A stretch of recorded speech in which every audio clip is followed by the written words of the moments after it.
আল্লাহর এক দরবেশ বান্দা এক বট গাছের নিচে বিশ্রাম করতেছিলেন আর সূরা মুলক পড়তেছিলেন। এই আয়াতের কাছে এসেছেন, হাল তারা মিন ফুতুর, দেখতে পাও কোনো ভুল?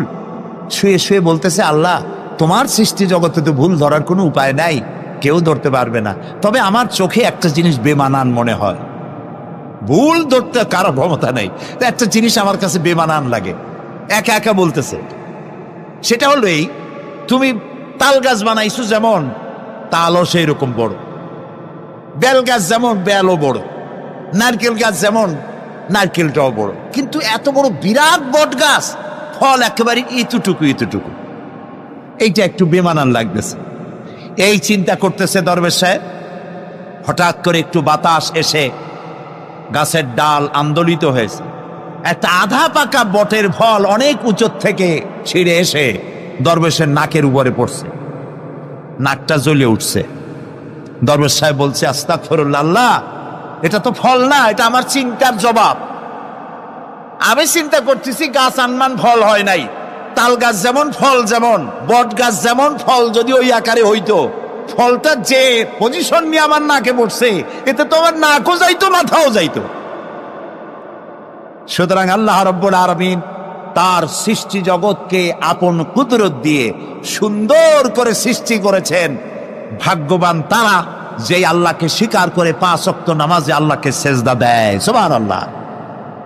আর শিক্ষক নামের, শিক্ষিত নামের কলঙ্ক ওই সব মুসলমান যারা মুসলমানের ঘরে জন্মগ্রহণ করে নিজেকে নাস্তিক বলে পরিচয় দেয়, নিজেকে যারা বামপন্থী বলে পরিচয় দেয়। মুসলমান তা আবার বামপন্থী, আস্তাগফিরুল্লাহ। কোরআনে কারিমে আল্লাহ তাআলা বলেছেন, আসহাবুল ইয়ামিন আসহাবুশ শিমাল, ডানপন্থী আর বামপন্থী। রাসূলুল্লাহ বলেছেন, বাম হাতে খায় শয়তান, তোমরা বাম হাতে খাবা না। বাম দিকের কামটাই শয়তানের, বাম দিকে কাম কার? জোরে বলেন।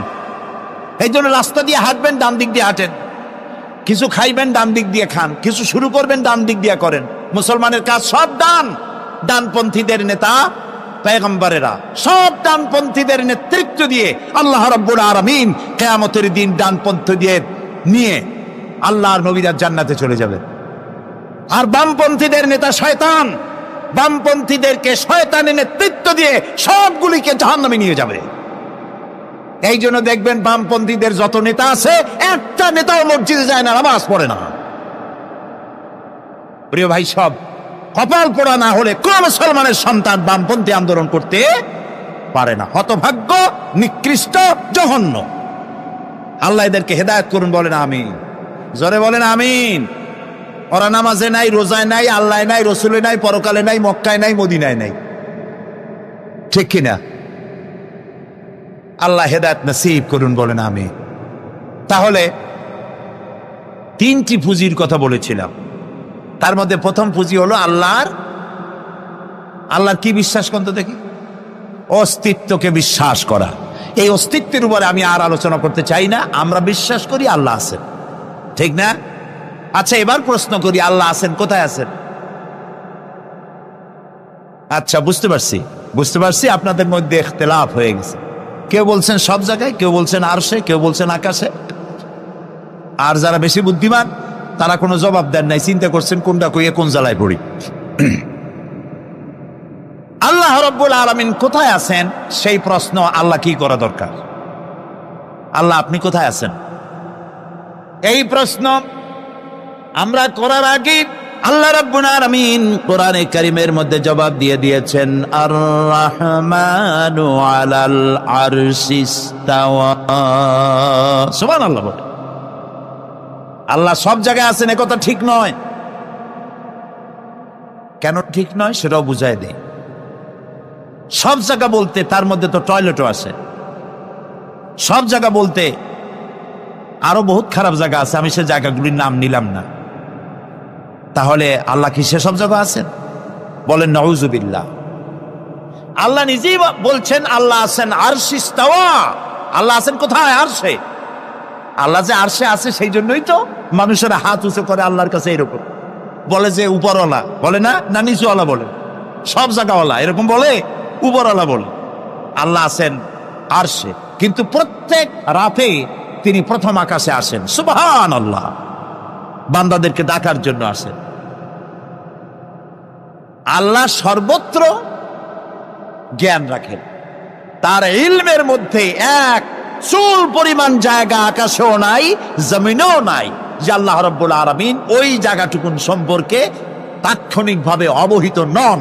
এমন এক চুল পরিমাণ জায়গা আকাশেও নাই, জমিনেও। এটাই হলো আল্লাহ সব জায়গার জ্ঞান, তার ইলমের মধ্যে সব তিনি জানেন। একথা একটি ছোট্ট আয়াতের মধ্যে এভাবে বলা হয়েছে, وَيَعْلَمُ مَا فِي الْبَرِّ وَالْبَحْرِ وَمَا تَسْقُطُ مِنْ وَرَقَةٍ إِلَّا يَعْلَمُهَا। এই পৃথিবীতে জমিনের ভিতরে কি হয়, সমুদ্রের অতল তলদেশে কি হয়, সব আমি জানি। এমনকি এই পৃথিবীর কোন একটি গাছের পাতা যদি পড়ে যায়, কোন দেশের কোন গাছের কোন পাতা পড়েছে সে খবর আমি আল্লাহর কাছে হয়ে যায়। এটি আমি বললাম, বানায় বললাম?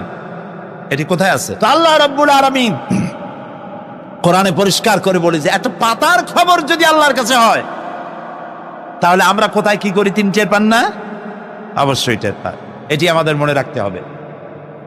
তো আল্লাহ তাআলা, তার উপরে আমাদের বিশ্বাস হচ্ছে এই যে তিনি আরশে ইস্তাওয়া, আরশে আছেন, এবং তিনি না জানেন, না দেখেন এমন কিচ্ছু নাই, না শোনেন এমন কিচ্ছু নাই।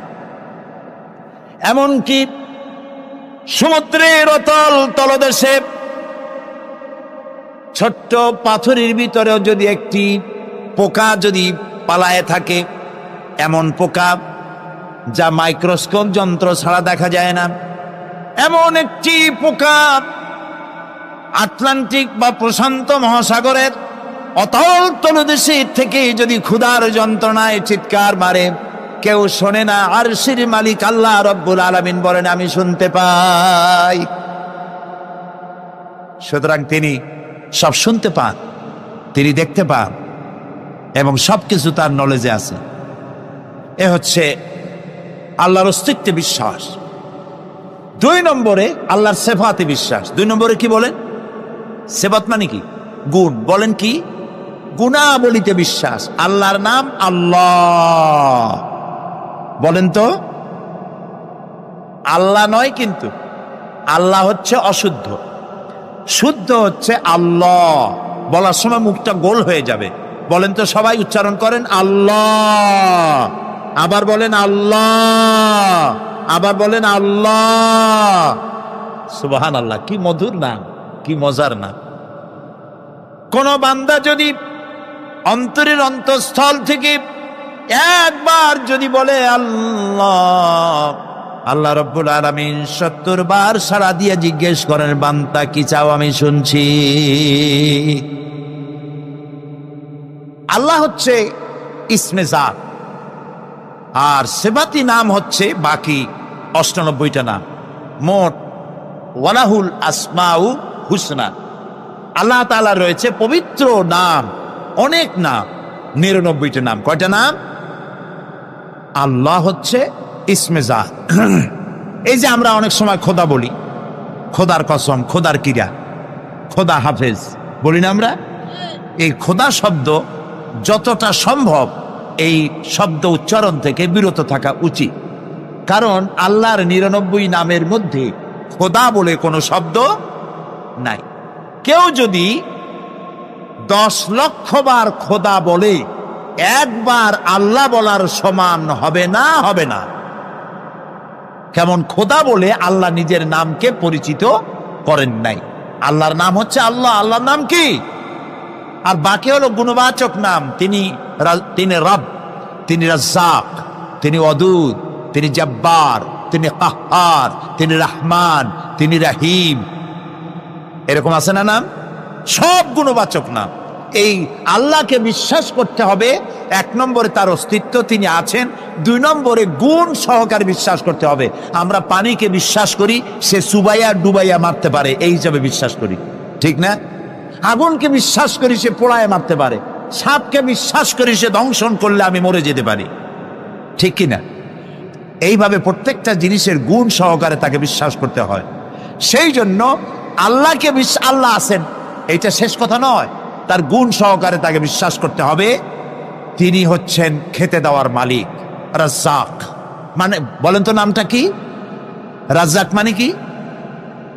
রিজেক দাতা। কে রিজেক দাতা? এই জন্য রিজেক চাইতে হবে কার কাছে? আল্লাহর কাছে। কোনো অভাব অভিযোগের জন্য আমি কাউকে বলবো না আপনি আমারে খেতে দেন, আল্লাহর কাছে চাইতে হবে। চাইবো কার কাছে? আল্লাহর কাছে। খেতে দেওয়ার মালিক তিনি। আচ্ছা বলেন, এই পৃথিবীর মধ্যে মানুষেরা বেশি না হাতি, ঘোড়া, বাঘ, ভল্লুক, ময়না, টিয়া, মাছ, পাখি, পতঙ্গ, কীট এগুলো বেশি? কোনটা বেশি? আমরা বেশি না ওরা বেশি? ওরা বেশি, ওরা বেশি। এই যে অসংখ্য হাতি আছে পৃথিবীতে, হাতির পেট বড় না আমার পেট বড়? গন্ডারের পেট বড় না আপনার পেট বড়? কুমিরের পেট বড় না আপনার পেট বড়? আচ্ছা, এখন এই সব প্রাণীদেরকে কে খেতে দেন? আপনার আমার তো ব্যাংকে ডিপোজিট আছে, কম থাকুক বেশি থাকুক, গোলায় ধান আছে, চাউল আছে, বাড়িতেও আছে, আছে না? কিন্তু এই যে পাতিশিয়াল, ফক্স, পাতিশিয়াল চেনেন তো? চিনবেনই তো, সাংঘাতিক চালাকিগুলি। এই পাতিশিয়াল কোন ব্যাংকের ম্যানেজারের কাছে গিয়ে বলছে যে ম্যানেজার সাহেব, এখন তো পৌষ মাস, আমি 10টা মুরগি চুরি করে আনছি, আমার নামে একটা অ্যাকাউন্ট খোলে, বৃষ্টির সময় যখন আমি চুরি করতে পারবো না তখন এগুলি উইথড্র করে আমি আমার পেট বাঁচাবো। এই কথা বলে শিয়ালের নামে, বাঘের নামে কোনো অ্যাকাউন্ট আছে ব্যাংকে? কোরআন শরীফে আল্লাহ তাআলা বলছেন এমন অনেক প্রাণী আছে পৃথিবীতে যারা তাদের রিজেক সংগ্রহ করে রাখে না। আল্লাহ বলেন আমি আল্লাহ তাদেরকে রিজেক দেই। কে দেয়? কোরআনে কারিমে হযরত হুদ আলাইহিস সালামের ঘটনা আল্লাহ রাব্বুল আলামিন এভাবে এনেছেন, তামাম এলাকার মানুষ তার বিরুদ্ধে ক্ষিপ্ত হয়ে গিয়েছে। সমাজের লোক, রাষ্ট্রশক্তি হযরত হুদ আলাইহিস সালামের উপর অত্যাচারের পাহাড় ভেঙে দিয়েছে। হযরত হুদ আলাইহিস সালাম একা মানুষ, সমাজের রাষ্ট্রশক্তির এই দুর্বিসন্ধির ষড়যন্ত্রের চ্যালেঞ্জ তিনি গ্রহণ করলেন। আর তিনি বললেন, তিনি যেটা বললেন আল্লাহ পাক কোরআনে তা কোট করে দিলেন। দুনিয়ার সমস্ত ইসলামী আন্দোলনের কর্মীদের জন্য আল্লাহ পাক কোট করে দিলেন, সমস্ত মুমিনদের জন্য তা উল্লেখ করলেন। হুদ আলাইহিস সালাম তিনি জাতিকে বললেন, ফাকিদুনি জামিআন তুম্মা লা তুনদিরুন। তোমাদের যত ক্ষমতা আছে সমস্ত ক্ষমতা নিয়ে আমার বিরুদ্ধে তোমরা ষড়যন্ত্র করো, আর আমাকে এতটুকু অবকাশ দিও না। আমি সেই আল্লাহ রাব্বুল আলামিনের উপরে ভরসা করেছি যার কুদরতি হাতের ভিতরে আমার জান, আর গোটা পৃথিবীর সমস্ত প্রাণীর জান যার কুদরতি হাতের মধ্যে, যার হাতের ভিতরে গোটা পৃথিবীর সমস্ত জান, সে আল্লাহর উপরে ভরসা করেছি। যা খুশি তোমরা আমার বিরুদ্ধে করতে পারো। সুবহানাল্লাহ। এটার নাম হলো ঈমান, এটার নাম সবর, এটার নাম ধৈর্য। এই ধৈর্য আসে ঈমানে কামেল হলে পরে এবং আল্লাহর উপরে পরিপূর্ণ বিশ্বাস হলে পরে। যদি কারো দিনের মধ্যে কথা বিশ্বাস থাকে যে আমার জন্য আল্লাহর পক্ষ থেকে যদি কোনো বুলেট নির্ধারণ করা থাকে, গোটা বিশ্ব যদি আমাকে পাহারা লাগায়, ওই বুলেট থেকে আমাকে বাঁচাইতে পারবে না। আর আমার জন্য যদি একটা বুলেট আল্লাহ কর্তৃক নির্ধারিত থাকে, তাহলে গোটা পৃথিবীর মানুষ চেষ্টা করেও সেই বুলেট থেকে আমাকে রক্ষা করতে পারবে না। হযরত আইয়ুব আলাইহিস সালামের সবরের ঘটনা কোরআনে কারীম তুলে ধরেছে। হযরত আইয়ুব 18টি বছর পর্যন্ত রোগের মধ্যে পড়ে আছেন। এত অসুখ করেছে, এত রোগ, শরীর পচে গিয়েছে, গায়ে পোকা ধরেছে, দুর্গন্ধ হয়ে গিয়েছে, বিবিরা চলে গিয়েছে, ছেলে মেয়ে পাড়ার লোকেরা দূর দূর করে তাড়িয়ে দিয়েছে। এবার জঙ্গলের ভিতরে গিয়ে আশ্রয় নিয়েছেন। এমন অবস্থা হয়েছে, শরীর পচে পচে জিহ্বায় যখন পোকা ধরা শুরু করে দিল, হযরত আইয়ুব আলাইহিস সালাম তখন আল্লাহ রাব্বুল আলামিনের দরবারে এই প্রথমবারের মতো তিনি বললেন, রব্বুল আলামিন, হায় আল্লাহ তাআলা, সমস্ত শরীর জড়ো জড়ো হয়ে গিয়েছে, গায়ে পোকা ধরেছে, আমি কোনো কথা বলি নাই, আমি খামোশ থেকে জিকির আজগার করতেছিলাম। আয় আল্লাহ, এখন দেখি আমার জিহ্বায় পোকা ধরেছে, পোকা ধরা শুরু হয়েছে। আমার জিহ্বাটায় পোকা তুমি দয়া করে দিও না, কারণ আমার জিহ্বায় যদি পোকা হয়ে যায় তাহলে তোমার মতো আল্লাহর জিকির আমি কি দিয়া করব? আমার জিহ্বাটা তুমি দয়া করে ভালো রাখো। কোরআনে কারীম বলছি, ওয়া আইয়ুবা ইয নাদা রাব্বাহু আন্নী মাসসানিয়াদ দুররু ওয়া আনতা আরহামুর রাহিমিন। স্মরণ করো সেই সময়ের কথা যখন আইয়ুব তার রবকে ডেকে বলেছিল, আমি অসুস্থ আর তুমি তো রহমান রহিম, দয়াময়। ভাষাটা দেখেন কি সুন্দর, এর থেকে কি আল্লাহরে আর কিছু বলা লাগে? আল্লাহ পাকের কাছে তিনি বলতেছেন, আল্লাহ আমি তো অসুস্থ, আমি তো অসুখ করেছে আমার, আর তুমি তো দয়াময় রহমান রহিম। এক অন্ধ, ঈদের দিন কত অন্ধই তো আসে খয়রাত করার জন্য, ভিক্ষা করার জন্য, চতুর্দিকে ভিক্ষা করতেছে অন্ধরা। এক অন্ধ ঈদের গেটের কাছে দাঁড়ায় বলতেছে, ভাইরা আজ হচ্ছে ঈদের দিন আর আমি কিছু দেখতে পাচ্ছি না। বেশি পয়সা পাইল, মানুষের দিন তার প্রতি আকৃষ্ট হয়ে গেছে। আরে কি কথা, আজ ঈদের দিন, সকলে আনন্দ করছে আর আমি কিছুই দেখতে পাচ্ছি না। সে কিন্তু কিছু চায় নাই। ভাষার ভিতরে, কথা বলার ভিতরে এ ধরনের টেকনিক আছে। হযরত আইয়ুব আলাইহিস সালাম বললেন না যে আল্লাহ আমারে মাফ করে দাও, কষ্টের মধ্যে আছি। তিনি শুধু বলেছেন, রব্বুল আলামিন আমি অসুস্থ হয়ে পড়েছি, আমার অসুখ করেছে, আর তোমার নাম রহমান রহিম। এতটুকু কথা বলেছেন। আল্লাহ রাব্বুল আলামিনের দরজায়, তার দরবারে আইয়ুব আলাইহিস সালামের ডাক চলে গেছে। যায় নাই? কোন অসুবিধা আছে নাকি? কোনো অসুবিধা নাই। পানির তলা দিয়া যদি কেউ ডাক দেয়, পাহাড়ের ভিতরে বসে যদি কেউ ডাক দেয়, আল্লাহ রাব্বুল আলামিন তা শুনতে পান। ইউনূস আলাইহিস সালাম মাছের পেটে বসে চিৎকার মেরেছিলেন, লা ইলাহা ইল্লা আনতা সুবহানাকা ইন্নী কুনতু মিনাজ জালিমিন। তিনি বলছিলেন, আয় আল্লাহ তাআলা, আমি তোমার প্রশংসা করছি, তুমি ছাড়া উপাস্য নাই, মাবুদ নাই। আমি তোমার পবিত্রতা ঘোষণা করছি, আমি তো জালিমদের অন্তর্ভুক্ত হয়ে গেছি। বাস এতটুকুন কথাই বলেছেন। আল্লাহ পাক বলছেন, ইউনূসের ডাক তো কেউ শোনে নাই, পানির মধ্যে কেউ শোনে নাই, জমিনের কেউ শোনে নাই, মহাশূন্যের কেউ শোনে নাই, কিন্তু মাছের পেটের ভেতরে থেকে, গভীর অতল দরিয়ার তলদেশ থেকে মাছের পেটের ভিতরে বসে আমার ইউনূস যে ডাক দিল, ওই ডাক আমি আরশের মালিক আমি শুনতে পেয়েছি, আর সঙ্গে সঙ্গে জবাব দিয়েছি। ফাস্তাজাবনা লাহু ওয়া নাজ্জাইনাহু মিনাল গাম্মি ওয়া কাযালিকা নুজিল মুমিনিন।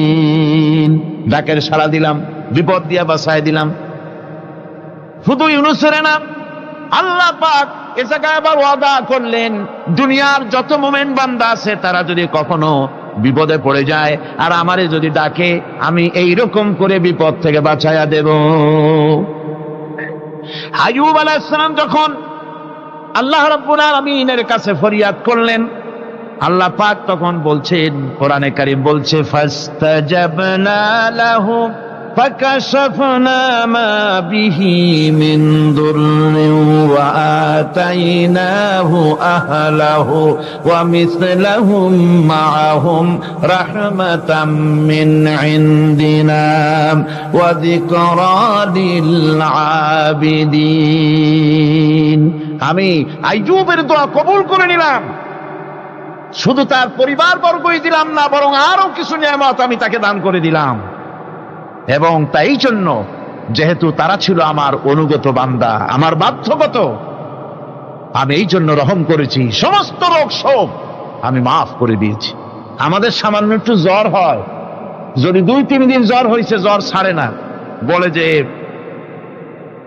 এত ভালো ভালো কাজ করি তারপর আমার এত জ্বর হওয়া লাগে। অমুকরা এত পাপ করে, তা তো কিছুই হয় না। খালি আল্লাহ আমার চোখে দেখলো, আমার বউর অসুখ, আমার অজুমুড়ি সারি না। ভাইরা, আপনি ঠিক পান না যে কি গুনাহ আপনি করেন। কোরআনে কারীম বলছি, وَمَا أَصَابَكُم مِّن مُّصِيبَةٍ فَبِمَا كَسَبَتْ أَيْدِيكُمْ وَيَعْفُو عَن كَثِيرٍ। যত বিপদ তোমাদের উপর আছে সব দুই হাতের কামাই করা। আর আমি তো অনেকগুলো ক্ষমা করে দেই।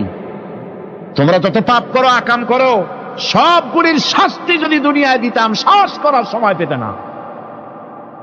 অসুখ হলেই অধৈর্য হয়ে যেও না, ধৈর্য ধরো। আল্লাহ পাক বলেন শুধু আইয়ুব নয়, ওয়া ইসমাঈল ওয়া ইদরিস ওয়া যাল কিফলি কুল্লুম মিনাস সাবিরিন। এইভাবে করে ইসমাঈল, ইদ্রিস, জুলকিফল সবাই ছিল ধৈর্যশীল। জোরে বলেন সুবহানাল্লাহ। ধৈর্যের চরম পরাকাষ্ঠা ছিলেন তিনি। কোরআনে কারীম নবীদের এই কথাগুলি আমাদের শোনাচ্ছেন।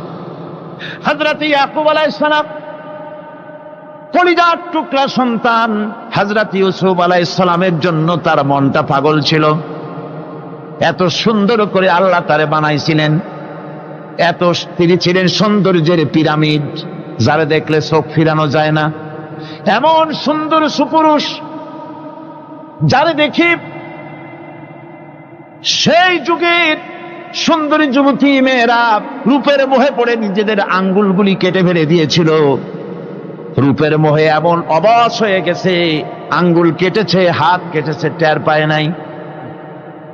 আবার ভুল বুঝবেন না, দুনিয়ার সেরা সুন্দর পুরুষ ইউসুফ আলাইহিস সালাম, তা কিন্তু রাসূলের চাইতে বেশি নয়।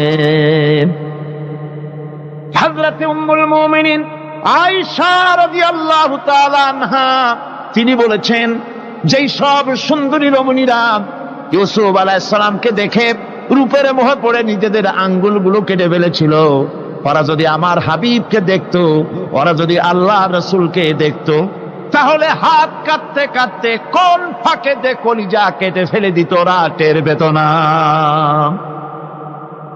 আবার বন্ধুগণ, হযরত আইয়ুব আলাইহিস সালাম সন্তানের মায়া, অন্যান্য ভাইরা হিংসায় পড়ে গেল, তারা নিয়ে তাকে কুয়ায় ফেলে দিল। সেখান থেকে তারা একটা ছাগল বা কোনো পশু জবাহ করে তার রক্ত মাখাইয়া জামায়ানে হাজির করে দিল। হযরত ইয়াকুব আলাইহিস সালামের সামনে যে তারে নিয়ে খেলা করতে গিয়েছিলাম, আমরা খেলায় লিপ্ত ছিলাম, বাগে খাইয়া ফেলাইছে। এগুলি কি গপ্প? এগুলি কি কোরআন? আল্লাহ পাক শোনাচ্ছেন, বিশ্ববাসীকে শোনাইছেন। সূরা ইউসুফের চাইতে এত সুন্দর উপাখ্যান গোটা পৃথিবীতে আর নাই। সুবহানাল্লাহ। অনেকে ইউসুফ জুলাইখার কেসা খুব মজা করে পড়ে, ফুর্তি করে, প্রেমের গল্প পড়ে। এটা কোনো প্রেমের গল্প নয়। ইউসুফ আলাইহিস সালাম, জুলাইখা ইউসুফ আলাইহিস সালামের জন্য কাঁদতে কাঁদতে চোখ কানা হয়ে গেছে। এরপর ইউসুফ আলাইহিস সালাম জুলাইখারে পাওয়ার জন্য পাগল হয়ে গেছে। নাউজুবিল্লাহ, এটা হয়নি কখনো। তিনি আল্লাহর পয়গম্বর। আর আল্লাহ কেমনে তারে বাঁচিয়েছেন? যখন জুলাইখা ঘরের ভিতরে সুন্দর করে যৌন উন্মাদনামূলক চিত্র অঙ্কিত করে ঘরের মধ্যে আটকায় দিয়েছে, তালা লাগায় দিয়েছে, আর নিজে যৌন দীপক কাপড় চোপড় পরেছে না পরার মতোই। সে যুগের সুন্দরী মেয়ে জুলাইখা। তার কুপ্রবৃত্তিকে চরিতার্থ করার জন্য আহ্বান করা হয়েছে। হযরত ইউসুফ আলাইহিস সালাম লক্ষ্য করে দেখলেন এমন জায়গায় এখান থেকে পালাবার তো পথ নাই, দরজা বন্ধ করে দিয়েছে। তিনি শুধু তখন কেবলমাত্র আল্লাহ রব্বুল আলামিনকে ভয় করলেন। আল্লাহকে ভয় করে আল্লাহর নাম নিয়ে যখন তালাবদ্ধ দরজার দিকে দৌড় দিয়েছেন, আল্লাহ রব্বুল আলামিন আপন কুদরতে তালাগুলি খুলে দরজা তার জন্য উন্মুক্ত করে দিলেন। ইউসুফ আলাইহিস সালামকে ফালাই দিয়ে এভাবে করে কাপড় এনে দিল তার সামনে, রক্তমাখা কাপড় পেয়ে হযরত ইয়াকুব আলাইহিস সালাম সন্তানদের মুখে কাহিনী শুনে তিনি কি বললেন? কোরআনে কারীম তা কোট করেছে। তিনি চিক দিলেন না, ফাল দিলেন না, ফিট হয়ে পড়লেন না। তিনি বললেন, কলিজার টুকরা সন্তান তার মরার খবর শুনেছেন? তিনি বললেন কি? ফাসাবরুন জামিলুন ওয়াল্লাহুল মুস্তাআনু আলা মা তাসিফুন। আমি উত্তম সবর অবলম্বন করব। তোমরা যে কাহিনী রচনা করেছো এর বেলায় আমি আল্লাহর কাছে সাহায্য চাই। আমি উত্তম সবর অবলম্বন করব। আমার ভাইয়েরা, 11 ভাই মনে করেছিল ইউসুফ আলাইহিস সালামকে মরণ কুয়ায় ফালায় দিছি। তারা তো ঠিক পায় নাই এটা মরণ কুয়া না, এটা হচ্ছে একটা সুড়ঙ্গ, যাকে ইংরেজিতে বলে টানেল। এটা এমন একটা সুড়ঙ্গ, ওরা মনে করেছে মরণ কুয়া, কিন্তু আল্লাহ রাব্বুল আলামিন এই কুয়াতে এমন বানালেন, ওরা একদিকে ফালায় দিল মরণ কুয়ায়, এ কুয়ার আর এক মুখ দিয়া আল্লাহ রাব্বুল আলামিন ইউসুফ আলাইহিস সালামকে নিয়ে মিশরের সিংহাসনে বসায়া দিলেন। এটা মরণ কুয়া নয়, এটা রাজ সিংহাসনে বসার সুড়ঙ্গ পথ। ইউসুফ আলাইহিস সালাম আজ প্রেসিডেন্ট, সুবহানাল্লাহ, প্রেসিডেন্ট হয়ে বসে আছেন। ওদিকে কেনানে অভাব লেগে গেছে, সেখানকার মানুষেরা সাহায্য নিতে এসেছে, ওই 11 ভাইও আসছে। হযরত ইউসুফ আলাইহিস সালাম দেখেই চিনে ফেলেছে, ওরা কিন্তু তখনও ঠিক পায় নাই। হযরত ইউসুফ আলাইহিস সালাম চিনে ফেলেছেন। এখন কি করা উচিত? সবগুলাকে ঠ্যাং উপরের দিকে উঠাইয়া তারপরে সমানে ধোলাই দেওয়াই তো স্বাভাবিক ছিল, আমাদের মতো মানুষ হইলে, ঠিক কিনা? ঠিক তো বলবেনি, অভ্যাস তো এটাই। হযরত ইউসুফ আলাইহিস সালাম তাদের সামনে পরিচয় দিলেন। তারা যখন বুঝতে পারল, লজ্জায় তাদের মাথা হেট হয়ে গেল। হযরত তার এক তো লজ্জা, আর 2 নম্বরের ভয়, জান নিয়া কেনানে কেউ ফিরে যাইতে পারবো না। এখন অবস্থা হয়েছে যে জীবনই যায় নাকি এখানে। হযরত ইউসুফ আলাইহিস সালাম ভাইদের এই করুণ দুরবস্থা বুঝতে পারলেন, বুঝে চরম ধৈর্য ধরে তিনি কি বললেন? তিনি বললেন, লা তাসরিবা আলাইকুমুল ইয়াউম। ও ভাইরা, তোমাদের বিরুদ্ধে আমার কোনো ক্ষোভ নাই, দুঃখ নাই, বিদ্বেষ নাই, হিংসা নাই, আল্লাহর রাস্তে মাফ করে দিলাম। আল্লাহু আকবার, সুবহানাল্লাহ। এর নাম পয়গম্বর। এর নাম কি? পয়গম্বর। কিসের লেনিন, কিসের মার্কস? জওয়ানেরা, ভুল পথে মানুষ চলেছিল, আলহামদুলিল্লাহ আল্লাহ এগুলারে ডাস্টবিনে ফালায় দিছে। কারণ আলহামদুলিল্লাহ, আলহামদুলিল্লাহ। পয়গম্বর কারে বলে? কারে বলে পয়গম্বর? কি চরিত্র! রাসূল করিম সাল্লাল্লাহু আলাইহি ওয়াসাল্লাম তাকে একজন সাহাবী বলছিলেন, হুজুর বলছেন এই কামটা করলা না কেন?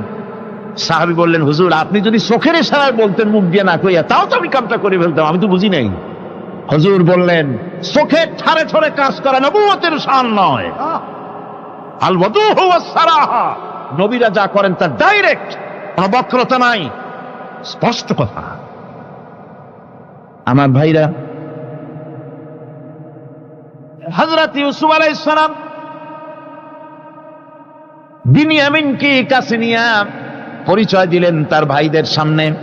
কোরআনে কারীম বলছে, ক্বালা আনা ইউসুফ ওয়া হাদা আখি قد من الله علينا إنه من يتقي ويصبر فإن الله لا يضيع أجر المحسنين। আমি ইউসুফ আর এই হচ্ছে আমার ভাই। আল্লাহ আমাদের উপর ইহসান করেছেন। প্রকৃতপক্ষে যারা আল্লাহকে ভয় করে এবং সবর এখতিয়ার করে, আল্লাহ এভাবে তাদেরকে, তাদের আমলকে নিষ্ফল হতে দেন না। আমার এই জামাটা নিয়ে যাও। হযরত ইয়াকুব আলাইহিস সালাম, কলিজার টুকরা সন্তান ইউসুফ আলাইহিস সালামের বিরহ যন্ত্রণায় ছেলেকে কতদিন দেখে না, কাঁদতে কাঁদতে চোখ দুটো অন্ধ হয়ে গেছে। মিশর থেকে কেনানের দিকে জামা রওনা হয়েছে। কোথায় মিশর, কোথায় কেনান? জামা যখন রওনা হয়ে গেছে, হযরত ইয়াকুব বলতেছেন, আমি যেন আমার ইউসুফের গন্ধ নাকে পেতেছি। জামা চলে এলো, চোখের উপরে রাখলেন, আল্লাহ রাব্বুল আলামিন তাকে চক্ষুষ্মান বানায়া দিলেন। ভাইরা আমার, পয়গম্বরেরা সবর করে গোটা দুনিয়ার মানুষের সামনে দৃষ্টান্ত সেট করেছেন সবর কারে কন। আমার ভাইরা, হযরত ইব্রাহিম আলাইহিস সালামের কথা আল্লাহ পাক কোরআনে কারিমে বলছেন সবর কারে কয়। দেখো, শেখো সবর কারে কয়। আল্লাহ পাক বললেন, ইব্রাহিম তোমার বিবি আর তোমার নবজাতক এই সন্তানকে রেখে আসো মক্কা নগরীতে। তিনি চলে গেলেন, সেখানে ঘর নাই, বাড়ি নাই, কিচ্ছু নাই, চতুর্দিকে ধুধু বালু আর মরুভূমি। হযরতে হাজরা বলছেন, ইব্রাহিম সামান্য পানি আর খাবার দিয়া আমার সন্তান শুদ্ধ এখানে রেখে যেতেছো, আমি কি অপরাধ করেছি? কোনো জবাব নাই। দুইবার তিনবার বলার পরে হাজরা বলছেন, ইব্রাহিম গো, তবে কি আমার আল্লাহর হুকুম মতো আমারে রেখে যাচ্ছ নাকি? হযরত ইব্রাহিম আকাশের দিকে আঙ্গুল উঁচু করলেন। কথা বলবেন, বাক শক্তি বেরোচ্ছে না। 80 বছর বয়সের সময় একটা বাচ্চা আল্লাহ তারে দিছেন, আর এমন বাচ্চা পয়গম্বরের ছেলে, কি সুন্দর চেহারা, মরুভূমির উপরে ফালাই দিয়ে রওনা হয়ে যাচ্ছেন, মুখ দিয়া কথা সরছে না, আকাশের দিকে দেখালেন। হযরত হাজরা বুঝতে পারলেন। হযরত হাজরা বলেন, ইব্রাহিম কোনো চিন্তা নাই, নিশ্চিন্ত মনে বাড়ি ফিরে যাও।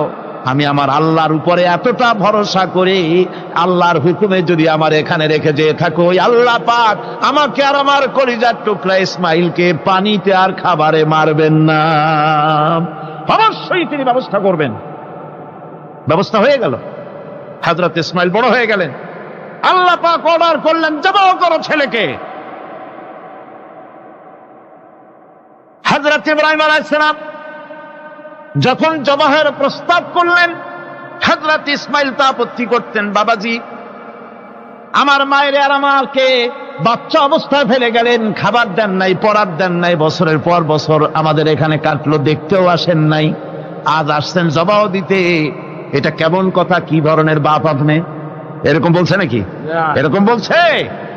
হযরত ইব্রাহিম আলাইহিস সালাম প্রস্তাবটা কিভাবে পারলেন? আল্লাহ পাক কোরআনে কারিমে দৃষ্টান্ত রেখে দিয়েছেন।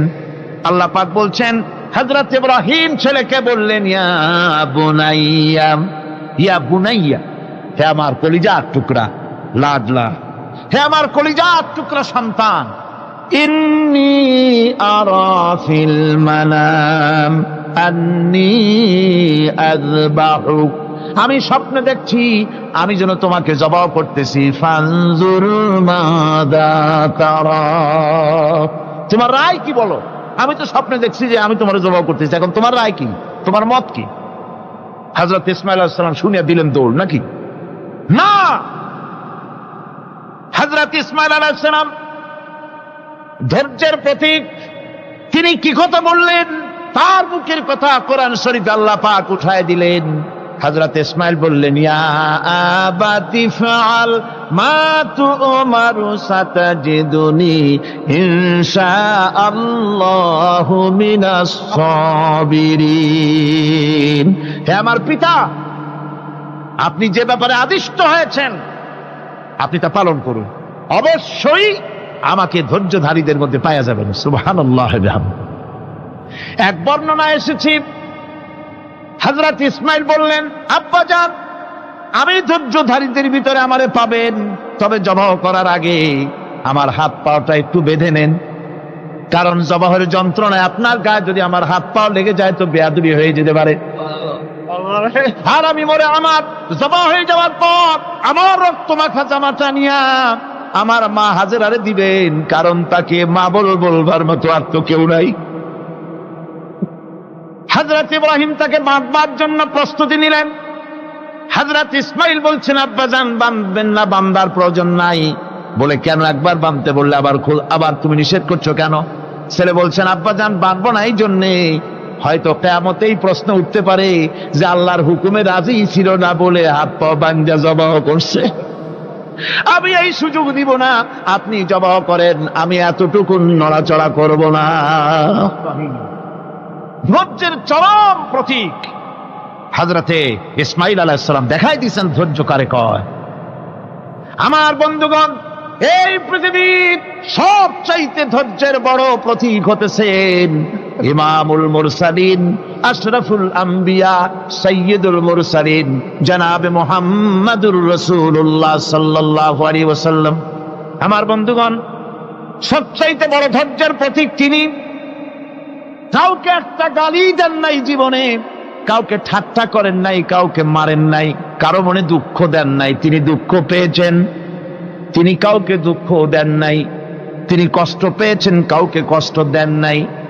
আমার ভাইয়েরা, তায়েফের ময়দান, আমার নিজের চোখে তায়েফে যেদিন আমি তায়েফ দেখলাম, আমি তায়েফে ঢুকেছি, জীবনে কোনোদিন যাই নাই। রমজান মোবারকে আমি সেখানে গেলাম, আমাকে বসার জন্য তারা নিয়ে যাবে। আমি বললাম আগে বসবো না, আমারে আগে নিয়ে যাও, আমার নবীকে কোন জায়গায় ওরা মেরেছিল সে জায়গাটা দেখাও। তায়েফের সেই গলিতে যখন আমি গিয়েছি, দুই দিকে পাহাড় দাঁড়ানো, তায়েফের লোক আমার সাথে ছিল, তারা বলল এই জায়গাটা প্রথম যেখানে চতুর্দিক থেকে নবীজিকে পাথর মারছিল আর আল্লাহর নবী বেহুশ হয়ে পড়ে গিয়েছিলেন। 3টা দিন না খাওয়া, হযরতে খাদিজা নাই, আবু তালিব নাই, মক্কায় জায়গা নাই পা রাখার। নবীজি 3টা দিন ঘুরলেন। নেতারা বলল তুমি যদি নবী হবে তো এতিম হলে কেন? আল্লাহ নবী বানাবার জন্য কি একটা ধনী মানুষ পায় না? তোমার মতো এতিম আর গরিবের নবী বানাইলো কেন? আল্লাহ নবী 3 দিন পর যখন দেখলেন কেউ দাওয়াত শোনে না, কেউ মানে না, কেউ গ্রহণ করে না, তখন তিনি নেতাদের অনুরোধ করলেন, ঠিক আছে দাওয়াত তো কবুল করলে না, তবে একটা কাজ করো, অন্তত আমি যে তায়েফে আসছিলাম এই খবরটা মক্কায় দিও না, ওরা আরো অত্যাচার বাড়ায় দেবে। এই কাফিরগুলি খবর তো মক্কায় পাঠালো, আর সমস্ত যুবকদেরকে লেলিয়ে দিল। যুবকেরা চতুর্দিকে দাঁড়াইছে, রাসূলকে পাথর মারা শুরু করে দিল।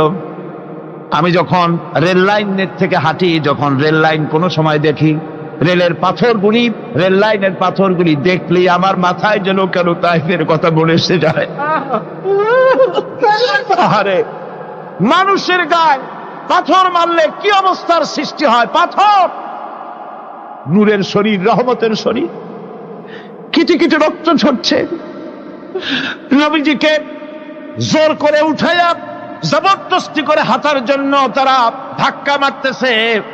আবার কিছুদিন গিয়ে নবীজি আবার বেহুশ হয়ে পড়েছেন, এইখান থেকে আবার উঠাইছে, আবার ধাক্কা মারতেছে।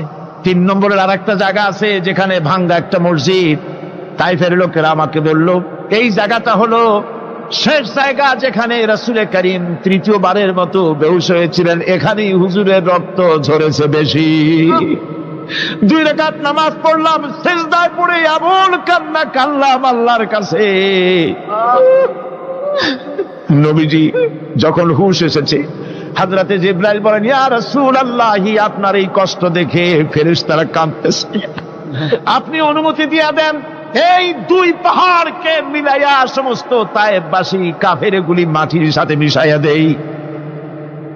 নবীজি বললেন, জিবরাইল, আমি যদি হুকুম করি আর আমার হুকুম মতো যদি এই কাম করো, একটা কাফেরও যদি না বাঁচে তাহলে কার মুখে পৌঁছাবো লা ইলাহা ইল্লাল্লাহু মুহাম্মাদুর রাসূলুল্লাহ। আমার ভাইরা, হুজুর সাল্লাল্লাহু আলাইহি ওয়াসাল্লাম উঠে বসলেন। এমন সময় হযরতে যায়েদ শরীরের রক্তগুলি মুছে দিতেছেন। হুজুর সাল্লাল্লাহু আলাইহি ওয়াসাল্লাম বসে 2খানা হাত উত্তোলন করলেন। নবীজির চোখ থেকে পানি গড়ায় পড়তেছে। আরে কেউ নাই, আল্লাহ ছাড়া কেউ নাই সাহায্য করার। নবীজি হাত তুলে মোনাজাত করতেছেন, চোখ দিয়া পানি পড়ে দাড়ি ভিজে পড়তেছে, গায়ে দিয়া রক্ত ঝরতেছে। নবীজি কি দোয়াটা করলেন? বদদোয়া করলেন না, গজব দিতে বললেন না। নবীজি দোয়া করলেন, রব্বুল আলামিন, এই তায়েফের লোকেরা আজকে আমার সাথে যে ব্যবহারটা করেছে, ওরা বোঝে নাই যে আমি তোমার নবী, ওরা বোঝে নাই যে আমি তোমার রাসূল, না বুঝে আমার উপরে যে অত্যাচারটা করলো, আল্লাহ তুমি এই জন্য রাগ করে এই তায়েফে তুমি গজব দিও না। আল্লাহ পাক পরবর্তী সময় হুজুরকে স্মরণ করাই দিলেন, ওয়া মা আরসালনাকা ইল্লা রাহমাতাল লিল আলামিন।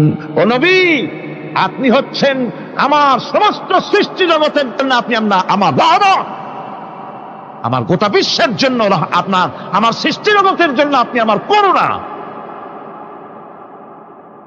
একটা লোক রাসূলের এই কষ্ট দেখে বাগান থেকে এক গ্লাস আঙ্গুরের শরবত এনে হাজির করেছে।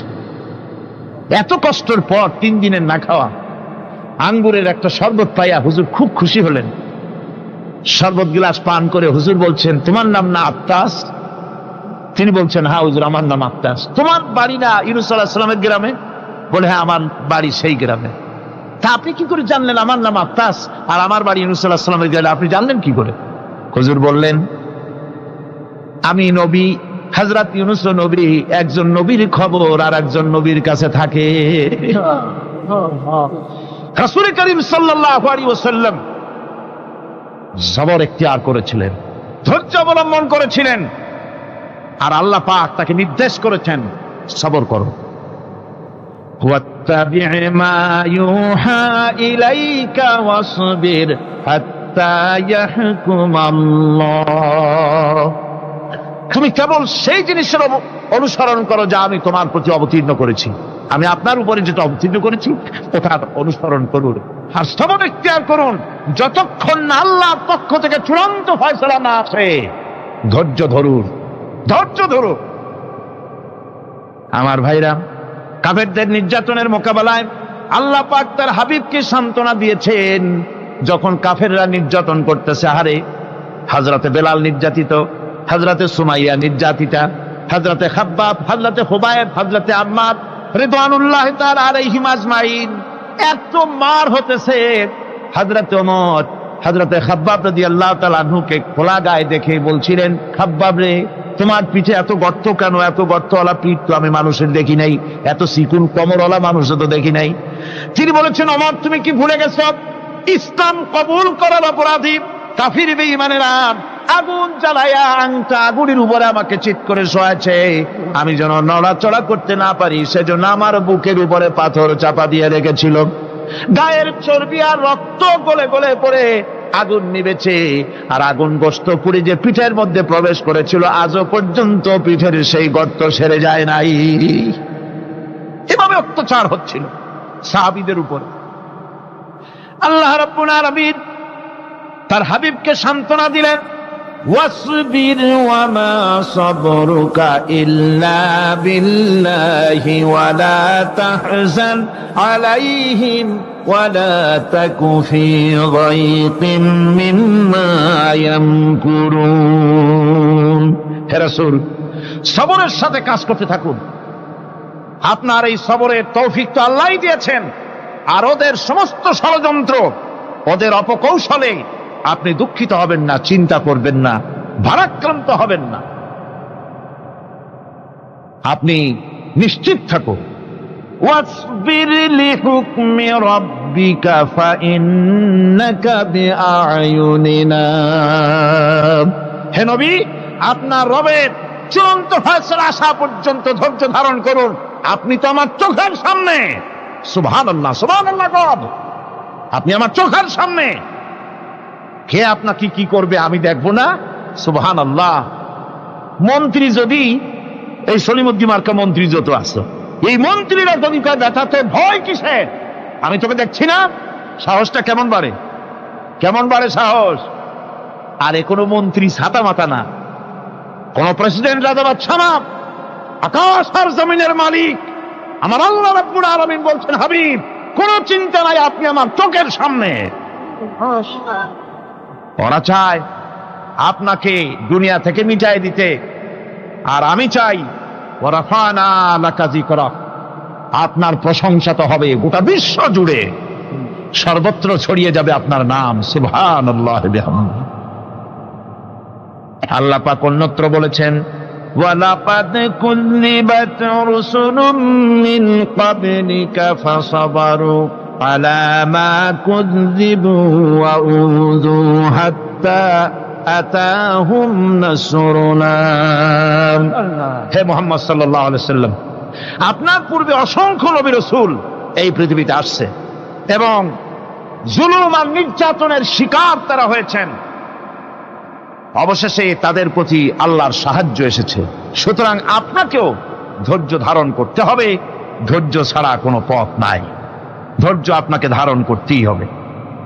আর এই ধৈর্য ধারণ করলে পরে আল্লাহর চূড়ান্ত ফয়সালা আসবে, তখন আল্লাহ পাক মেহেরবানি করবেন।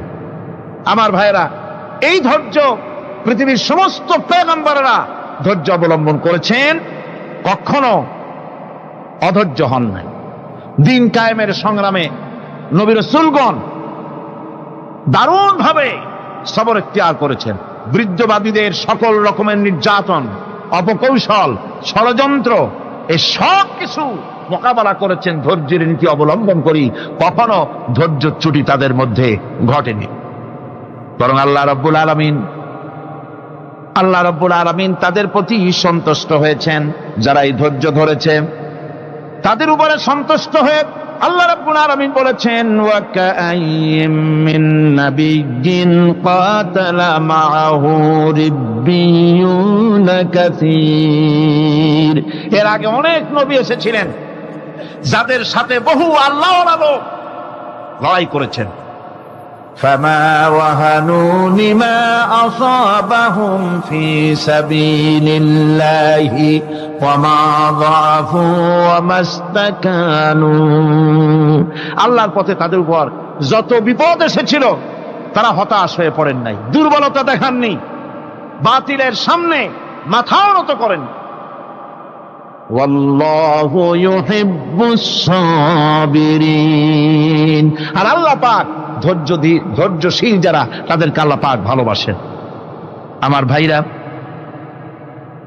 ধৈর্যের পরিচয় রাসূল করিম সাল্লাল্লাহু আলাইহি ওয়াসাল্লাম উহুদের ময়দানে যখন আক্রান্ত হয়ে গেলেন, চতুর্দিকে কাফেররা ঘিরে ধরেছে, বাঁচার কোনো পথ নাই।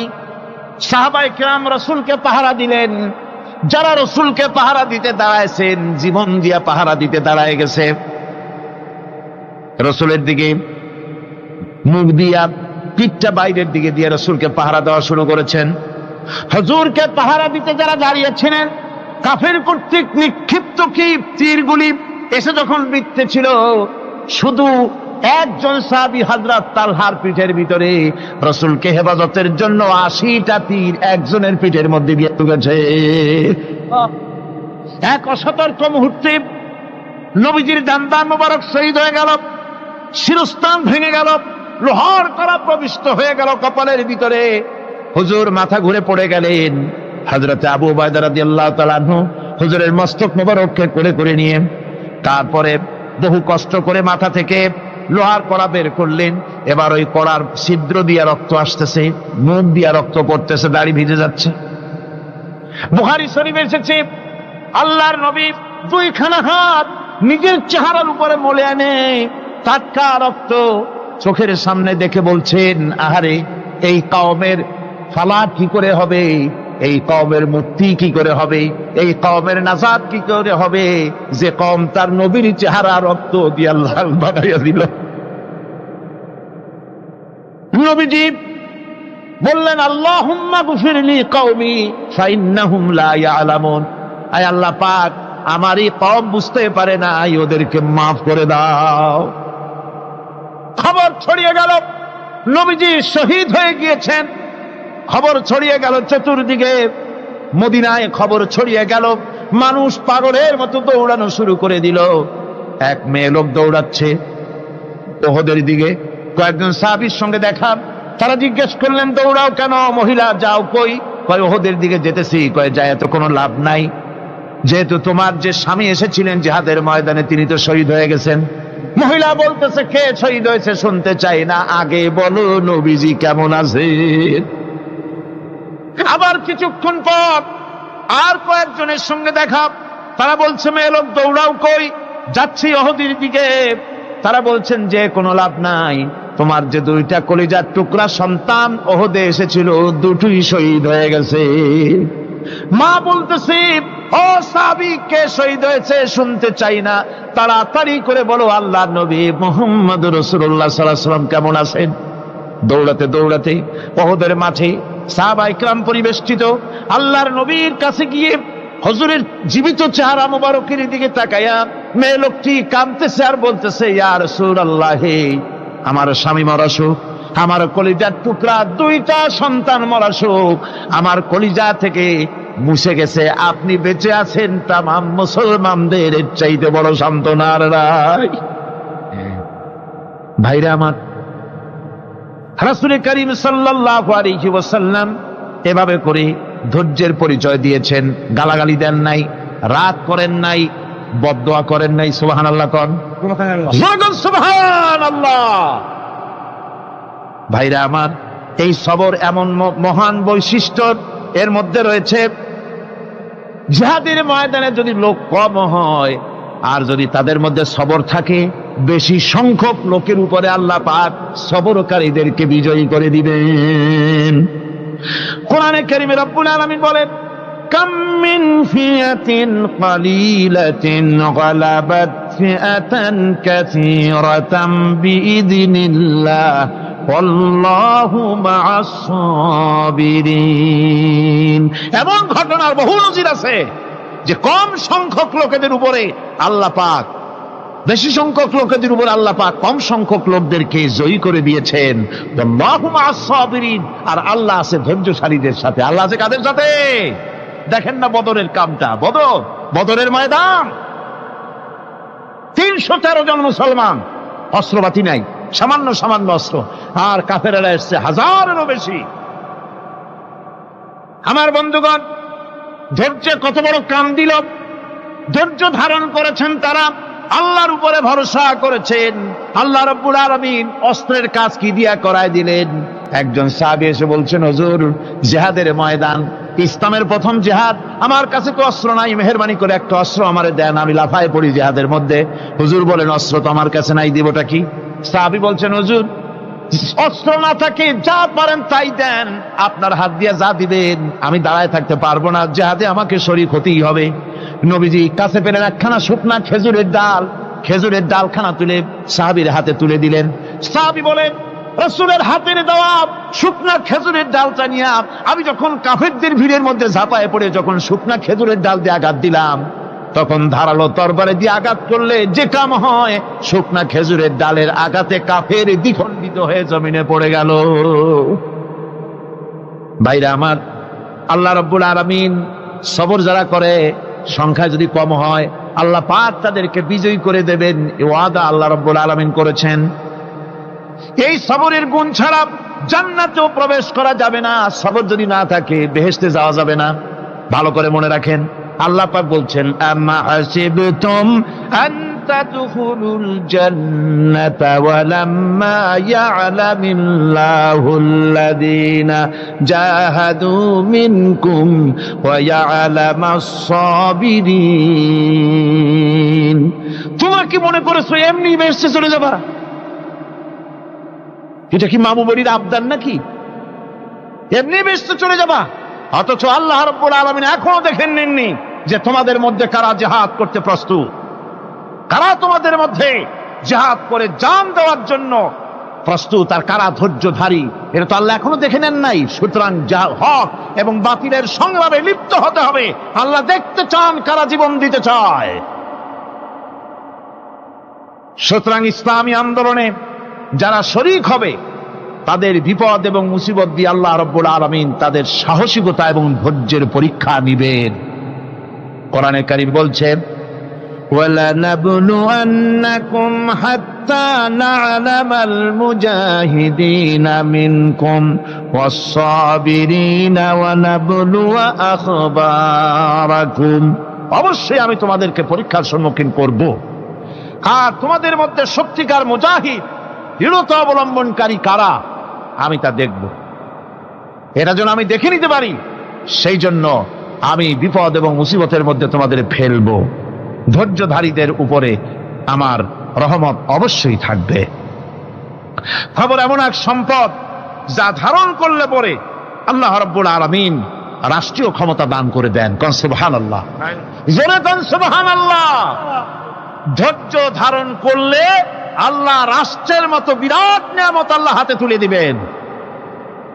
তার প্রমাণ কোরআন শরীফ আল্লাহ বলছেন, বনি ইসরাইলরা মিশর থেকে যখন বহিষ্কার হয়ে গেল, তাদের যখন পা রাখার কোনো জায়গা থাকলো না, বনি ইসরাইলরা মিশর থেকে যখন বহিষ্কার হয়ে গেল, এরপরে আল্লাহ পাক তারা যখন ধৈর্য অবলম্বন করলো, আল্লাহ পাক তাদের ব্যাপারে বলছেন, ওয়া আওরাসনাল কওমাল্লাযীনা কানু ইউসতাদআফুনা মাশারিকাল আরদি ওয়া মাগারিবা আল্লাতী বারাকনা ফিহা।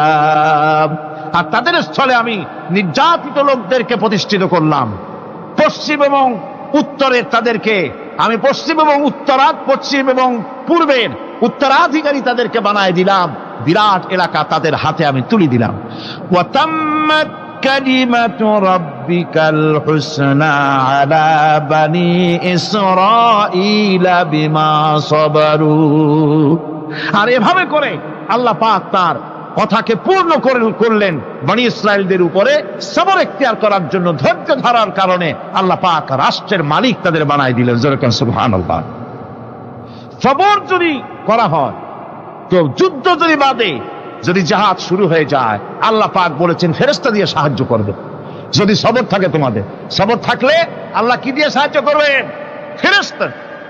কোরআনে কারীম বলছি, বালা ইন তাসবিরু ওয়া তাত্তাকু ওয়া ইয়াতুকুম মিন ফাওরিহিম হাদা ইউমদিদুকুম রাব্বুকুম বিখামসাতি আলাফিন মিনাল মালাইকাতি মুসাউমিন। হ্যাঁ, তোমরা যদি ধৈর্য অবলম্বন করো আর আল্লাহকে ভয় করে চলো, তাহলে এক্ষুনি আল্লাহ রাব্বুল আলামিন তোমাদের জন্য কাতারে কাতারে শৃঙ্খলাবদ্ধ 10,000 ফেরেশতা দিয়ে তোমাদেরকে সাহায্য করবেন। সুবহানাল্লাহ। তোমাদেরকে ফেরেশতা দিয়ে সাহায্য করা হবে। তোমরা যদি সবর এখতিয়ার করো, তাহলে সংখ্যা যদি কম হয়, বেশি সংখ্যার উপরে জয়ী করে দেব। ইয়াকুম মিনকুম 20 সাবিরুনা ইয়াগলিবু মিয়াতাইন। যদি তোমাদের ভিতরে ধৈর্যশীল 20 জন হয়, আমি 200 কাফেরের বিরুদ্ধে তোমাদেরকে জয়ী করে দেব। সুবহানাল্লাহ। তোমরা যদি হও ধৈর্যশীল 200, কি কয় 20 জন, 200 কাফেরের উপরে তোমরা জয়যুক্ত হয়ে যাবে। আর বিপদ আর মুসিবতে যারা ধৈর্য ধরে, তাদের জন্যই আল্লাহর পক্ষ থেকে সুসংবাদ। সুসংবাদ কাদের জন্য? ধৈর্যধারীদের জন্য। কোরআনে কারীম বলছে, ওয়াবাশশিরিস সাবিরিনাল্লাযীনা ইযা আসাবাতহুম মুসিবাতুন ক্বালু ইন্না লিল্লাহি ওয়া ইন্না ইলাইহি রাজিউন। সুসংবাদ সেই সব ধৈর্যশালীদের জন্য যারা নাকি বিপদ এবং মুসিবতে আসলে যারা বলে, কি বলে? পড়েন আমার সাথে, ইন্না লিল্লাহি ওয়া ইন্না ইলাইহি রাজিউন। এটা শুধু আমাদের লোকেরা কেউ মরলে পড়ে, এটা শুধু মরার সময় নয়, বরং যে কোনো বিপদ আর মুসিবত এলে মোমেন বান্দা যারা, তারা কি পড়বে? ইন্না লিল্লাহি ওয়া ইন্না ইলাইহি রাজিউন। নিশ্চয়ই নিশ্চয়ই আমরা আল্লাহর জন্য এবং আমাদের সকলকেই আল্লাহর কাছে ফিরে যেতে হবে, প্রত্যাবর্তিত হতে হবে। সবরকারীদের জন্য রয়েছে জান্নাতের সুউচ্চ সম্মানের জায়গা। জান্নাতে সবচেয়ে সম্মানজনক জায়গা আল্লাহ রাব্বুল আলামিন ধৈর্যশালীদেরকে দান করবেন। কোরআনে কারীম বলছে, উলাইকা ইউজসাউনাল গুরফাতা বিমা সাবারু ওয়া ইউলাক্কাউনা ফিহা তাহিয়াতাও ওয়া সালামা। এরা হলো সেই সব লোক যাদেরকে প্রদান করা হবে বেহেশতের সুউচ্চ মঞ্জিল, কারণ তারা সবর এখতিয়ার করেছিল, তারা সবর করছিল, এই জন্য বেহেশতের সবচাইতে ভালো জায়গা তাদের দেওয়া হবে। কোন আলহামদুলিল্লাহ, জোরে কোন আলহামদুলিল্লাহ। এবং জান্নাতে সবরকারীদেরকে সম্বর্ধনা দেওয়া হবে, সম্বর্ধনা দেওয়া হবে। খালিদিনা ফিহা হাসুনাত মুস্তাকাররাও ওয়া মুকামা। চিরদিন তারা জান্নাতের ভেতরে বসবাস করবে এবং কতই না সুন্দর, কতই না উত্তম জায়গা সবরকারীদের জন্য আল্লাহ বেহেশতের মধ্যে রেখে যাবেন। জান্নাতে প্রবেশ করার সাথে সাথে চতুর্দিক থেকে ফেরেশতারা ছুটে আসবে সবরকারীদের জন্য। ওয়াল মালাইকাতু ইয়াদখুলুনা আলাইহিম মিন কুল্লি বাব। চতুর্দিক থেকে ফেরেশতারা তাদেরকে ইস্তেকবাল করবে, কি বলবে? সালামুন আলাইকুম বিমা সাবারতুম ফানি'মা উকবাদ-দার। তোমাদের প্রতি শান্তি বর্ষিত হোক, কারণ তোমরা পৃথিবীতে সবর অবলম্বন করেছিল। কতই না উত্তম জায়গা, কতই না সুন্দর জায়গা আল্লাহ রাব্বুল আলামিন সবরের বিনিময় তোমাদেরকে দান করেছেন। সুতরাং এই সবর হচ্ছে মুসলমানদের জন্য সবচেয়ে বড় নিয়ামত।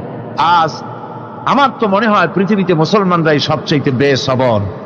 ট্রেনে যাবে বসা নিয়ে বেসবর, টিকিট নিয়ে বেসবর, বাসের মধ্যে বেসবর, বাজারে যাবে বেসবর, স্কুলে যাবে বেসবর, যেখানে যান সব জায়গায় আমরা বেশি অধৈর্য, ঠিক কিনা কর? সামান্য সামান্য জিনিস নিয়ে ঝগড়া করা, মারামারি করা, এই হচ্ছে আমাদের ট্র্যাডিশন। ধৈর্য অবলম্বন করতে হবে জীবনের সকল ক্ষেত্রে। এই ধৈর্য আমাদেরকে রক্ষা করতে হবে। এই ধরনের ধৈর্য যদি আমরা অবলম্বন করতে পারি, তাহলে আল্লাহ পাক বলছেন উলাইকাল্লাযীনা সাদাকু ওয়া উলাইকা হুমুল মুত্তাকুন। এরাই হলো ঈমানের দাবিতে সত্যবাদী। কোন আলহামদুলিল্লাহ। কারা কারা? না না, শুধু সবরকারী না। এই যে 10টা পয়েন্ট বলা হলো, কয়টা পয়েন্ট বলা হয়েছে? 10টি পয়েন্ট। সেই 10টি পয়েন্ট যারা পালন করবে এরা হলো ঈমানের দাবিতে সত্যবাদী, আর এরাই হচ্ছে প্রকৃতপক্ষের মুত্তাকি। আমরা মুত্তাকি বুঝি দাঁতে ছাতা, দাড়ি টাড়ি আশ্রয় না, জাব্বা জুব্বা গায়ে দিয়ে কোনো জায়গায় পড়ে থাকে। হ্যাঁ, এটা বড় মুত্তাকি, খুব পরহেজগার। সালার চট্টর যদি পরে তাহলে তো আরো বড় পরহেজগার। জি, আর যদি কাপড় চোপড় মোটেও না থাকে তাহলে তো খাজা বাবা হয়ে গেল। জি, নাউযুবিল্লাহ মিন যালিক। আর আল্লাহ বলছে মুত্তাকি কারে কয়? শোনো, এরে কয় মুত্তাকি যাদের মধ্যে এই 10টা গুণ আছে। এই 10টি সত্য যদি সম্পাদন করতে পারি, যদি আমল করতে পারি, জীবন ধন্য হয়ে যাবে। সেই 10টি কথা আমি আবার আপনাদের স্মরণ পটে তুলে দিতে চাই, প্যাকেট করে পকেটে উঠাই দিতে চাই, যেন বাড়ি নিয়ে যেতে পারেন। 1 নম্বর হচ্ছে 10টি পয়েন্টের 1 নম্বর আল্লাহর প্রতি ঈমান। 1 নম্বরে আল্লাহর প্রতি ঈমান, 2 নম্বরে পরকালের প্রতি ঈমান, 3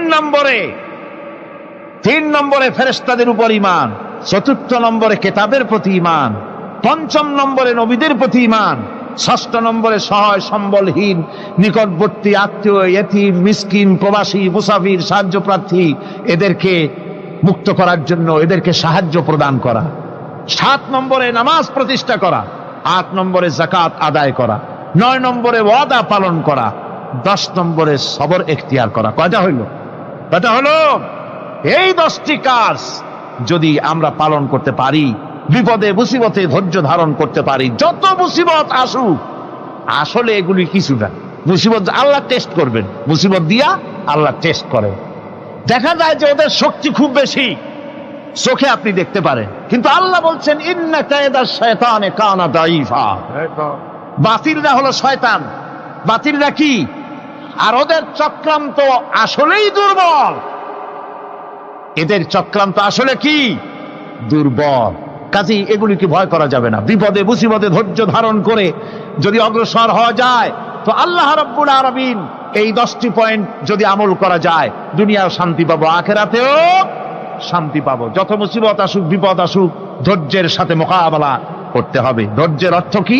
আমি আগেই বলেছি, ধৈর্যের অর্থ হচ্ছে অবিচলতা, দৃঢ়তা, বরদাস্ত করা, সহিষ্ণুতা, ধীরতা, স্থিরতা। ধৈর্যের অর্থ এটা নয় একজন একটা থাপ্পড় মারলো আর আপনি বলবেন যে বাবা ব্যথা পাইছো নাকি, তাহলে আরো একখান থাপ্পড় দিয়া দাঁত আমার সবগুলো ভালায় না। এর নাম ধৈর্য নয়। ধৈর্য হচ্ছে পরিস্থিতির মোকাবেলা করতে হবে সাহসিকতার সাথে, এর নাম হচ্ছে ধৈর্য। ওই যে আমি একটা দৃষ্টান্ত দিয়ে থাকি। এক সাপ একবার মুরিদ হয়েছিল এক পীর সাহেবের কাছে। পীর বলছিলেন যে আমি তো এইসব সাপ টাপ মুরিদ বানাই না। কয় না হুজুর, আমারে বানান। তারপরে মুরিদ বানায় কিছু অজিফা শিখাই দিল, আর বললো খবরদার কাউকে দংশন করবে না। ঠিক আছে, সে যায়া জিজ্ঞাসা শুরু করে দিয়েছে। এর মধ্যে জমিনে রাখাল আসছে, ধান কাটছে, ধানগুলো নিবি কি করে, দড়ি দাড়ি পাচ্ছে না, তো কি করা যায়, বানবে কি দিয়া? সন্ধ্যার পরে অন্ধকারে দেখে যে দড়ি একটা পড়ে আছে। ও যে কি দড়ি তা তো ওরা বোঝে না, ওইটারে নিয়ে ধানরে ফেসাইয়া লেজ দিয়ার মাথা দিয়ে এরকম করে বাসেটারে দিয়ে বাঁধছে। সাপ তখন বলতেছে, হায় হায় রে, কেবল যে মুরিদ হইছি তা না হলে তুই ঠিক পাইছি যে আমি কি ধরনের দড়ি। এরপরে নিয়ে বাড়ি নিয়ে ভালাই দেশে ডরে খুলে সাপটার ঘাড় গেছে মস্কিয়া। বহুত কষ্ট করে হুজুরের বাড়ি গিয়ে হাজির, কয় যে হুজুর কি একখান জিকের শিখাইলেন, আমার তো ঘাটটার মস্কে শেষ। আশ্চর্য কথা, কত মানুষ মুরিদ হইলো, কত কিছু মুরিদ হইলো, কারো তো জিকের করলে ঘাড় মস্কে যাবে কেন, এটা কেমন কথা? কয় হুজুর ঘটনাই। আরে বেটা ঘটনা এইটা, তুই কি করছিলি? কয় যে আপনি যে নিষেধ করছেন দংশন করতে, আমি তো দংশন করতে পারিনি। আরে বেটা, দংশন করতে নিষেধ করছিলাম, ফোঁস করতে তো নিষেধ করি নাই। তোরে যখন দড়ি মনে করে হাত দিছিল, ফোঁস করে উঠতি, ওই রাখাল লাফ দিয়া বন আর পার হইয়া দিল্লি চলে যেত। কাজী ধৈর্যের মানে শীত হয়ে পড়ে না। ধৈর্য মানে অবিচলতা, দৃঢ়তা নিয়ে শক্তি সঞ্চয় করে আল্লাহর উপরে ভরসা করে বাতিলের বিরুদ্ধে ঝাঁপিয়ে পড়তে হবে, বাতিল উৎখাত হতে বাধ্য হবে। অনাটনে, বিপদে, মুসিবতে আর হক আর বাতিলের সংঘর্ষ চলাকালীন ধৈর্য ধারণ করা, এটা হলো সবচাইতে একটা বড় কোয়ালিটি। কোরআনে কারিমে সবর শব্দটি সবচাইতে বেশি ব্যবহার করা হয়েছে। সর্বাধিক ব্যবহৃত শব্দ কোনটি? সবর। সবর আরবি একটি মৌলিক শব্দ, এমন একটি মৌলিক শব্দ যার তাৎপর্য অন্য কোনো ভাষা দিয়া খবরটা বললে যেমন বোঝানো যায়, অন্য কোনো ভাষা দিয়া এটার অর্থ করে এটার হক আদায় করা সম্ভব না। আর এই সবর কোরআনে কারিমে বিভিন্ন জায়গায় বিভিন্ন অর্থে ব্যবহার হয়েছে। যেমন সবর শব্দের অর্থ হচ্ছে অবিচলতা, বাংলায় যা বোঝানো যায়। সবর শব্দের অর্থ হচ্ছে অবিচলতা, দৃঢ়তা, সহিষ্ণুতা, মন মেজাজের সমতা, ধীরতা, স্থিরতা, কষ্ট সহিষ্ণুতা, বরদাস্ত করা। এগুলি এই সবরের এই শব্দ, এই অর্থগুলি কোরআনে কারিমের বিভিন্ন জায়গায় বিভিন্ন রকম এটাকে ব্যবহার করা হয়েছে। সবর একটি মৌলিক মানবীয় গুণ। এই গুণ যার মধ্যে আছে, সে তার নৈতিকতার শীর্ষে পৌঁছে যেতে পারে। আর এই গুণটি যার মধ্যে অভাব, এই সবর যার ভিতরে নাই, সে মানুষের পর্যায়ে পড়ে না। যত অসুবিধা, যত কষ্ট, যত রকমের বিপদ মুসিবত, যত রকমের অসুবিধার সৃষ্টি হয়, তার মূলীভূত কারণ হচ্ছে ধৈর্যের অভাব, সবরের অভাব। দুনিয়ার সমস্ত নবী রাসূলগণ সবর অবলম্বন করেছেন। তারা ছিলেন সবরের মূর্ত প্রতীক। সবর কাকে বলে দুনিয়াবাসীকে তারা তা দেখিয়ে দিয়েছেন। নিজ নিজ কওমের কাছ থেকে যখন কওমের কাছে নবীরা দাওয়াত দিয়েছেন, ইসলামের দ্বীনের দাওয়াত দিয়েছেন, তখনই সমাজপতিরা, রাষ্ট্রশক্তি তাদের উপরে, নবীদের উপরে ভেঙে পড়েছে, অত্যাচার করেছে। আল্লাহর পয়গম্বরেরা এই সমস্ত অত্যাচারের মোকাবেলায় চরম ধৈর্যের পরিচয় দিয়েছেন। কোরআনে কারিমে উল্লেখ করা হয়েছে, অত্যাচারের মোকাবেলায় আম্বিয়ায়ে কেরাম যা বলেছেন সেটা হলো এই, ওয়ামা লানা আল্লা নাতাওয়াক্কালা আলাল্লাহি ওয়া ক্বাদ হাদানা সুবুলানা। আল্লাহ পাক বলেন, পয়গম্বরেরা বলেছেন আমরা আল্লাহর উপরে ভরসা করব না, তো কার উপরে ভরসা করব? তিনি তো আমাদেরকে সঠিক পথ দেখিয়েছেন, সঠিক রাস্তা আমাদের দেখিয়েছেন, সুতরাং তার উপরেই তো আমরা ভরসা করব। ওয়ালানাসবিরান্না আলা মা আদাইতুমুনা ওয়া আলাল্লাহি ফালিয়াতাওয়াক্কালিল মুতাওয়াক্কিলুন। তোমরা আমাদের যে সব কষ্ট দাও, পীড়ন দাও, সেজন্য আমরা ধৈর্য অবলম্বন করব। তোমরা আমাদেরকে কষ্ট দিচ্ছ, আমরা ধৈর্য অবলম্বন করব আর ভরসা করব কেবলমাত্র তার উপরে যে আল্লাহ রাব্বুল আলামিন আমাদেরকে নবী করে পাঠিয়েছেন, সেই ভরসা করতে হলে সেই আল্লাহর উপরেই তো ভরসা করা উচিত। আমরা সেই আল্লাহর উপরে ভরসা করে আছি। তোমাদের যত খুশি আমাদের বিরুদ্ধে ষড়যন্ত্র করো, আমাদেরকে অত্যাচার করো। কোরআনে কারিমে হযরত হুদ আলাইহিস সালামের ঘটনা আল্লাহ রাব্বুল আলামিন এভাবে এনেছেন, তামাম এলাকার মানুষ তার বিরুদ্ধে ক্ষিপ্ত হয়ে গিয়েছে। সমাজের লোক, রাষ্ট্রশক্তি হযরত হুদ আলাইহিস সালামের উপর অত্যাচারের পাহাড় ভেঙে দিয়েছে। হযরত হুদ আলাইহিস সালাম একা মানুষ, সমাজের রাষ্ট্রশক্তির এই দুর্বিসন্ধির ষড়যন্ত্রের চ্যালেঞ্জ তিনি গ্রহণ করলেন। আর তিনি বললেন, তিনি যেটা বললেন আল্লাহ পাক কোরআনে তা কোট করে দিলেন। দুনিয়ার সমস্ত ইসলামী আন্দোলনের কর্মীদের জন্য আল্লাহ পাক কোট করে দিলেন, সমস্ত মুমিনদের জন্য তা উল্লেখ করলেন। হুদ আলাইহিস সালাম তিনি জাতিকে বললেন, ফাকিদুনি জামিআন তুম্মা লা তুনদিরুন। তোমাদের যত ক্ষমতা আছে সমস্ত ক্ষমতা নিয়ে আমার বিরুদ্ধে তোমরা ষড়যন্ত্র করো, আর আমাকে এতটুকু অবকাশ দিও না। আমি সেই আল্লাহ রাব্বুল আলামিনের উপরে ভরসা করেছি, যার কুদরতি হাতের ভিতরে আমার জান, আর গোটা পৃথিবীর সমস্ত প্রাণীর জান যার কুদরতি হাতের মধ্যে। যার হাতের ভিতরে গোটা পৃথিবীর সমস্ত জান, সে আল্লাহর উপরে ভরসা করেছি, যা খুশি তোমরা আমার বিরুদ্ধে করতে পারো। সুবহানাল্লাহ। এটার নাম হলো ঈমান, এটার নাম সবর, এটার নাম ধৈর্য। এই ধৈর্য আসে ঈমানে কামেল হলে পরে এবং আল্লাহর উপরে পরিপূর্ণ বিশ্বাস হলে পরে।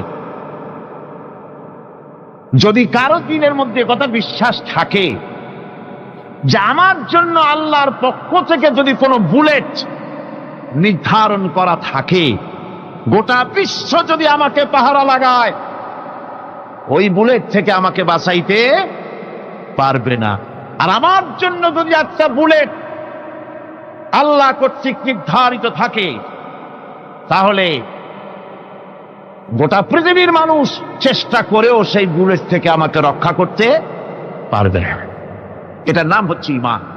এই ঈমান যখন মানুষের মধ্যে সৃষ্টি হয়ে যায়, তখন সে বিপ্লবী শক্তিতে পরিণত হয়ে যায়। তার কাছে ভয় বলে কোনো জিনিস থাকে না, যেহেতু সে তো ভরসা করেছে এমন শক্তির কাছে যার চাইতে প্রচন্ড ক্ষমতা আকাশেও কারো নাই, জমিনেও। তিনি কে?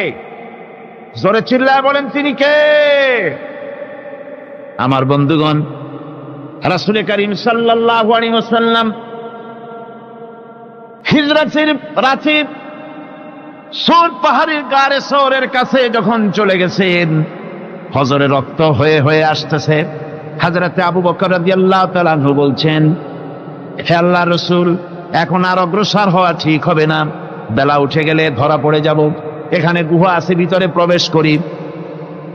হযরত আবু বকর রাসূলের সম্মতি পেয়ে হযরত আবু বকর রাদিয়াল্লাহু তাআলা আনহু বলছেন, ইয়া রাসূলুল্লাহ, পাহাড়িয়া গুহা, সাপ বিচ্ছু থাকতে পারে, আমাকে অনুমতি দেন, আমি আগে ভিতরে ঢুকে সাফ করে আপনাকে ডাকি। ভিতরটা সাফ করে তিনি ডাকলেন। রাসূল করিম ভিতরে ঢুকে বলছেন, আবু বকর, পাহাড় বেয়ে বেয়ে বড্ড কষ্ট হয়েছে, একটু বসো, তোমার উরুর উপরে মাথা রেখে আমি একটু ঘুমাইয়া যাই। আল্লাহর নবী আরাম ফরমাচ্ছিলেন। সকালবেলায় কাফির বেঈমানরা যখন আস্তে আস্তে করে গুহা মুখে পৌঁছে গেছে, পায়ের চিহ্ন এখানে শেষ, তাদের নিশ্চিত ধারণা এর ভিতরে নবীজি আছেন। বলছে, বেরিয়ে আসো। একজন বলে নাই, আর একজন বলে আছে। এভাবে তাদের মধ্যে দ্বিমত হয়ে গেল। হযরত আবু বকর বলছেন, ইয়া রাসূলুল্লাহ, আমরা তো ধরা পড়ে গেছি, আমাদের তো আর উপায় নাই। এই গুহাটা এতই অগভীর, শুয়ে যদি হাঁটু উঁচু করা যায় উপর থেকে দেখা যায়, বসলে পরে মাথা দেখা যায়, ধরা তো পড়ে গেছি, উপায় নাই। আল্লাহর নবী তখন তার হাবিব, তার বন্ধুকে কি বললেন? বিশ্ববাসীর জন্য আল্লাহ পাক কোরআনে তা উঠায় দিলেন।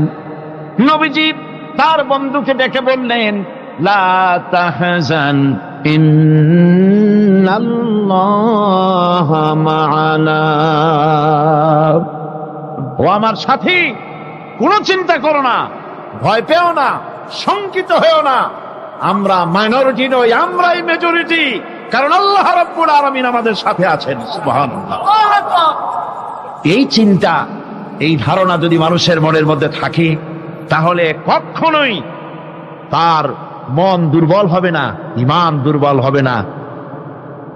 ربنا ظلمنا أنفسنا وإن لم تغفر لنا وترحمنا لنكونن من الخاسرين ربنا لا تزغ قلوبنا بعد إذ هديتنا وهب لنا من لدنك رحمة إنك أنت الوهاب।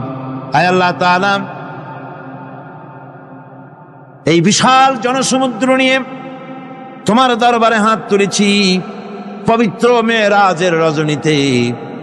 আয় আল্লাহ, তুমি দয়া করে মেহেরবানি করে আমাদের আলোচনা, দুরুদ সালামের সওয়াব আমাদের বিশ্ব নবী, তোমার প্রিয় হাবিব জনাবে মুহাম্মদ রাসূলুল্লাহ সাল্লাল্লাহু আলাইহি ওয়াসাল্লামের রূহ মুবারকে পৌঁছায়া দাও।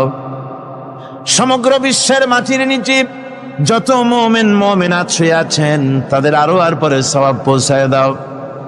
আমাদের মা বাপ যাদের দুনিয়া থেকে বিদায় হয়ে গেল, আল্লাহ কবরগুলিকে জান্নাতের টুকরায় পরিণত করে দাও। রব্বির হামহুমা কামা রব্বায়ানি সগীরা। পড়েন সবাই, রব্বির হামহুমা কামা রব্বায়ানি সগীরা। আয় আল্লাহ তাআলা, বহু মানুষ দোয়া চেয়েছি, কতজনের কত কষ্ট, কেউ হসপিটালে আছে, কারো অপারেশন হবে, কেউ বা মরে গেছে, কেউ বা মামলা মোকদ্দমায় আছে, কেউ বা পারিবারিক অশান্তিতে আছে।